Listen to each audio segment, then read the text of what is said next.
Hi, everyone, and welcome to the Effective Teaching Podcast. I'm your host, Dan Jackson, and today is episode 84, and I am super excited to be able to sit down with Ron Richhart and talk about all things visible thinking. Now, Ron is the author of multiple books, including Making Thinking Visible, Creating Cultures of Thinking, and The Power of Making Thinking Visible. He's also a researcher and stuff, and we'll find out more from him in just a second. Well, thank you so much, Ron, for giving up your time and joining me here on the podcast. Can you just tell everyone a little bit about yourself? I mean, I already gave a bit of an intro to you, but can you just talk a little bit about what you currently do?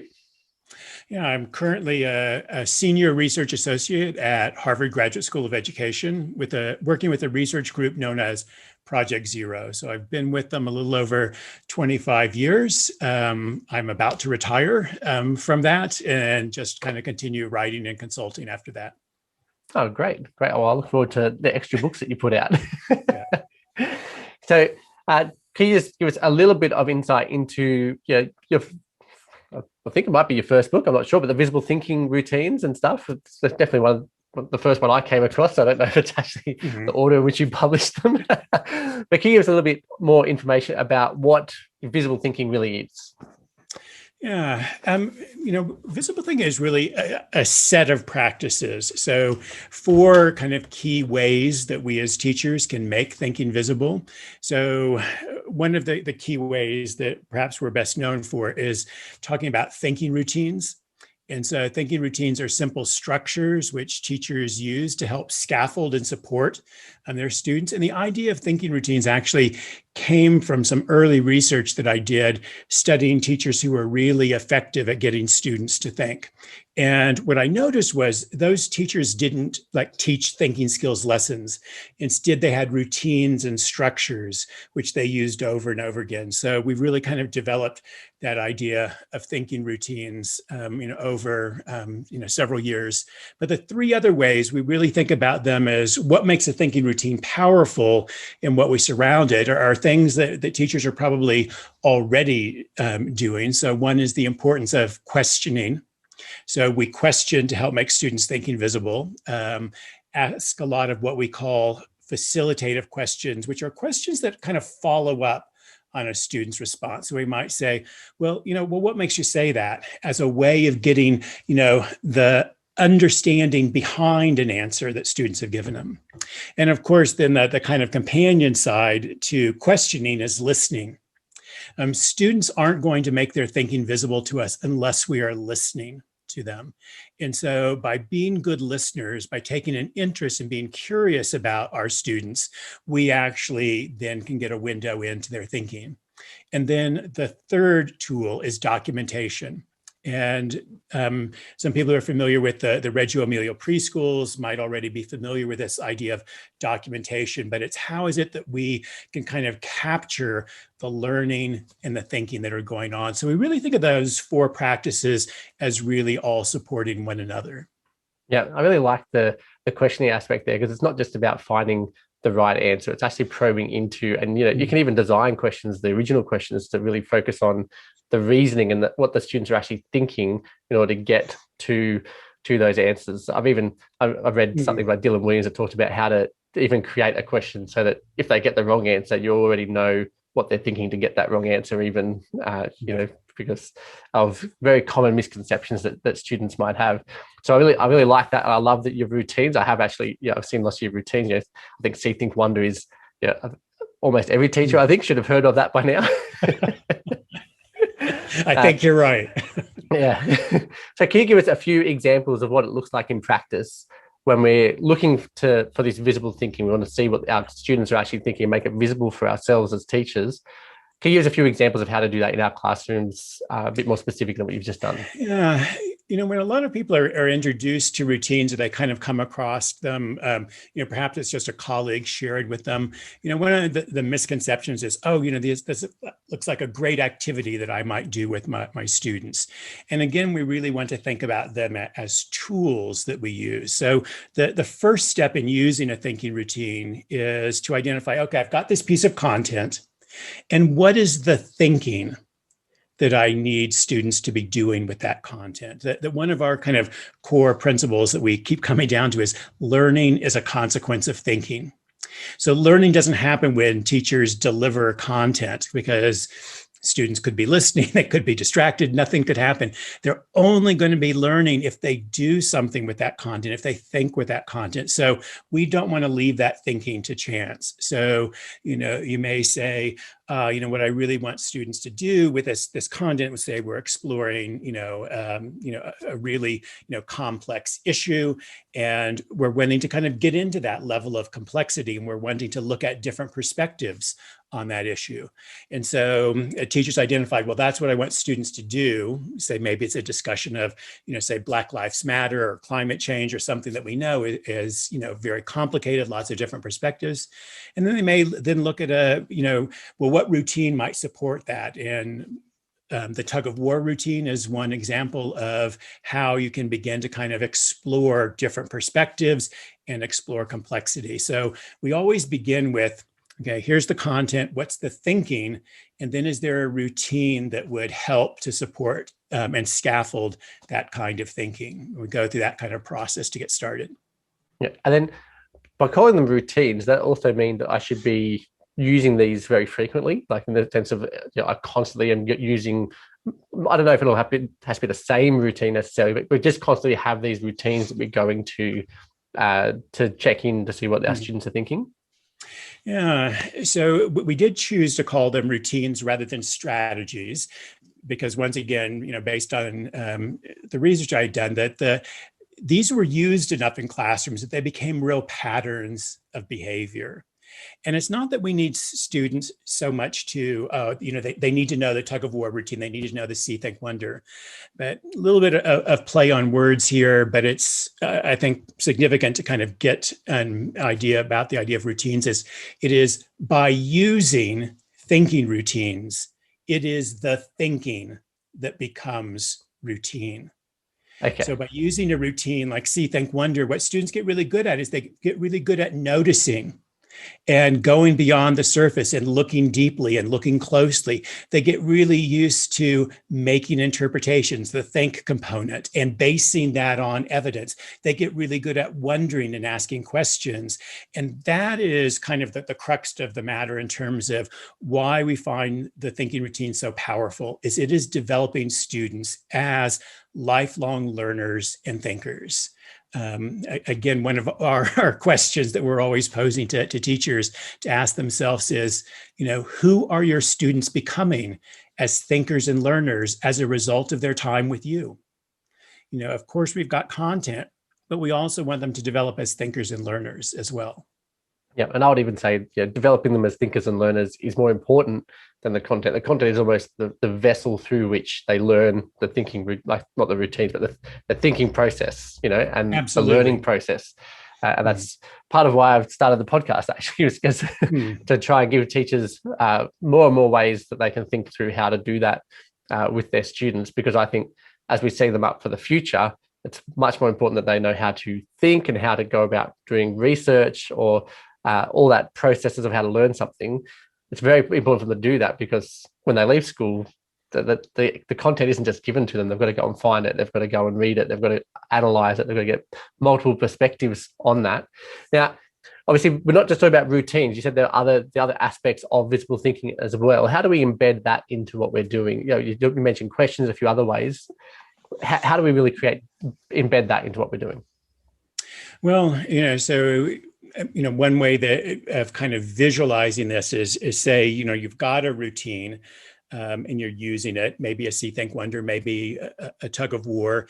And what's going to make that routine effective is that you surround it with questions, that you surround it with the listening and, perhaps some kind of documentation that's actually kind of capturing that. So those are also kind of key decision points for us as teachers as well. You mentioned that see, think, wonder is a well-known, very popular routine, and it is. And sometimes I've seen it be used where it's not done in a way that really is facilitating the thinking. I see teachers, because they map it on to something they're used to doing, turning that routine into a worksheet. So they create 3 columns: see, think, and wonder. And then they give students a stimulus and they ask them to kind of write down that.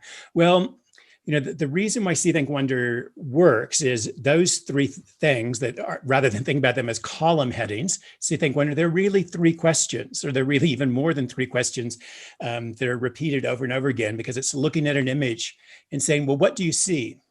And what else do you see? And what more can you see?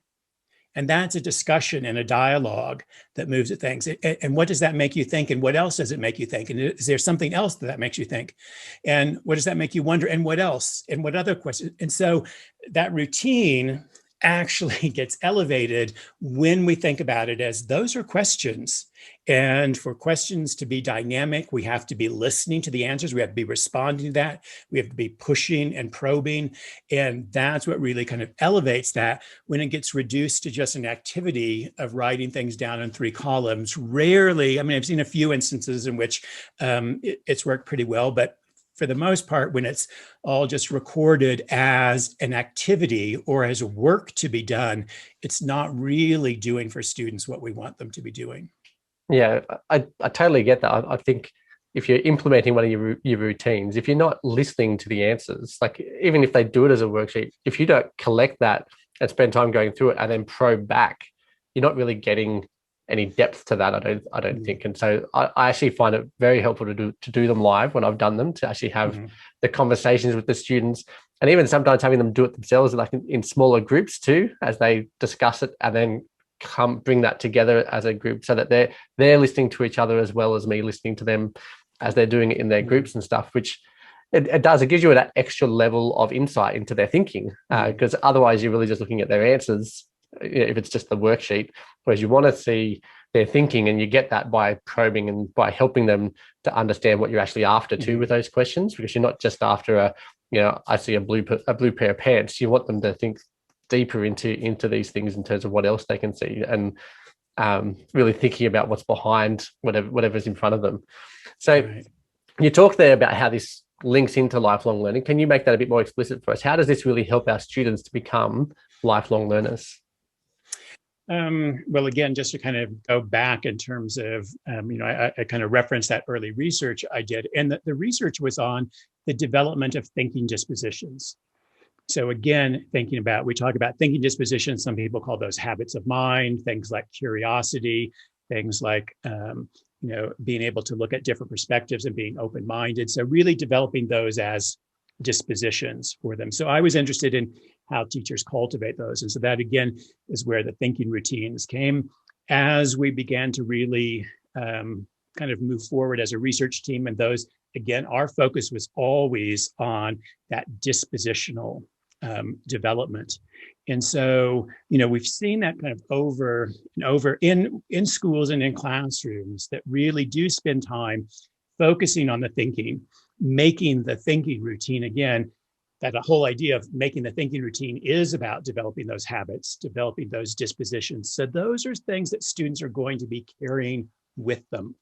And they're then, as opposed to a lot of the knowledge that we're teaching. And, we have it's not that knowledge is unimportant, but the way we've kind of structured schools is we often teach for very short-term learning. We teach and we give a test right away, and then we're happy to move on. And that learning just dissipates very, very quickly. But developing dispositions is a long time endeavor. And we're doing it because we're thinking this is what actually kind of moves students forward. So what we have seen, and in the recent book, which reports a lot of the research after a decade of teachers working with the thinking routines, and this new book, The Power of Making Thinking Visible, we do report a lot of the data that we have. Not only does it improve academic performance, students do better on tests, but also, in the interviews we did with both teachers as well as students, that dispositional development is something that really kind of came out as well. Yeah, I think that's fantastic. I'm actually looking forward to reading that book, the Power, and seeing how it's really impacted them long term. So beautiful. I'll look out for the black cover. Yeah. So can you provide then just one thing that our teachers who are listening this week to this episode, one thing they can do to start to implement thinking routines or making thinking visible, I guess, in their classroom this week? Well, we like to say that all thinking routines, they sometimes require different amounts of planning, different amounts of kind of integration. But the easiest thinking routine to start with that has the biggest impact is a single question. And it's that question, what makes you say that? So get used to asking what makes you say that. You can ask your traditional question, you get an answer, but then follow up with what makes you say that. And what you'll notice, teachers will see this even within a single class period. If they start asking, what makes you say that? What makes you say that? It won't be too long before a student will give an answer and they'll instantly reply with what makes you say that. They'll instantly begin to elaborate on their thinking. And what that's doing is, by using what makes you say that, you're communicating to your students, I don't just care about the answer. I care about the thinking and the reasoning and the evidence behind the answer. They'll pick up on that very, very quickly, and they'll begin to focus on that. So again, that idea that we're getting students used to the idea of giving evidence and providing support. So that's the single easiest routine, and really the most powerful to instantly integrate. Doesn't take an additional lot of planning, but that would be the one thing I would tell teachers to begin to do right away. Can I just clarify something on that too? When I ask them, what makes them say that, should I first tell them whether or not they got anywhere near being correct, or should I avoid doing that until after the conversation's kind of been had? Yeah, I would avoid that. It's not that we don't care about correctness, and sometimes teachers will say, one of the things I like about thinking routines is, they might say there's no correct answer. Well, there are correct answers.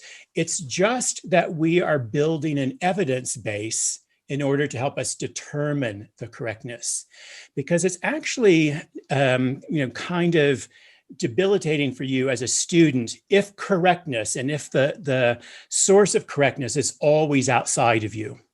If you always need a teacher to validate, are you correct? But as you get students used to, well, here's the evidence, and then someone else, gives a response to that same question. They say something and you say, well, what makes you say that? Well, now you've developed enough evidence that you can begin to think, okay, well, now, Susan said this and Jacob said this, and what do you think about that? And let's put that. And so you're getting students used to, yes, we care about correctness, but our correctness comes from an examination of evidence, not from waiting for the authority to kind of tell us there. Yeah. So I think that can be very, very powerful. Beautiful. I did expect that answer, but I just wanted to make sure it was very, very clear to the people listening that not to give the answer, but to just look for the reasoning and stuff behind. I think you can still give them the answer later after the discussion and stuff, but I think you'll get a better discussion, I think, without giving them the answer. It's the same with feedback generally. If you give them the answer, you say, yes, that's correct. They're not going to read anything else that you wrote, or even if you tell them it's wrong, they don't read it. They just care whether or not it's right or wrong. Whereas if you just give them feedback without the mark or anything, that becomes a lot better for their learning. But I want to thank you so much, Ron, for giving up your time. I know you're extremely busy, and I'm very, very thankful that you've chosen to come and join me to share your knowledge, or at least a very small snippet of your knowledge with my listeners. So thank you very much for your time. And can you just tell us, where can people quickly find you, to connect with you, to find your books, all that kind of stuff? So if people are on Twitter, they can follow me on Twitter, just at Ron Richhart. My website, which is just my name again, you have to learn the spelling of it. It has double H's in there. So ronrichhart.com also there. I know that you can, get my books. ASIL in Australia carries the books. And last I looked, they actually had the best prices on things. Fish Pond, Amazon, all of those carry them. Beautiful. Well, thank you so much, Ron, for giving up your time. My pleasure. Great. Thanks, Dan. Well, I hope you enjoyed this episode. I know I enjoyed this and learned stuff from Ron. If you did enjoy it, please make sure you leave a review. Make sure you subscribe and come back next week. Next week, I'm going to be sitting down and talking with Dr. Judy Willis about how students learn and how that should impact what we're doing in our classrooms. I hope to see you then.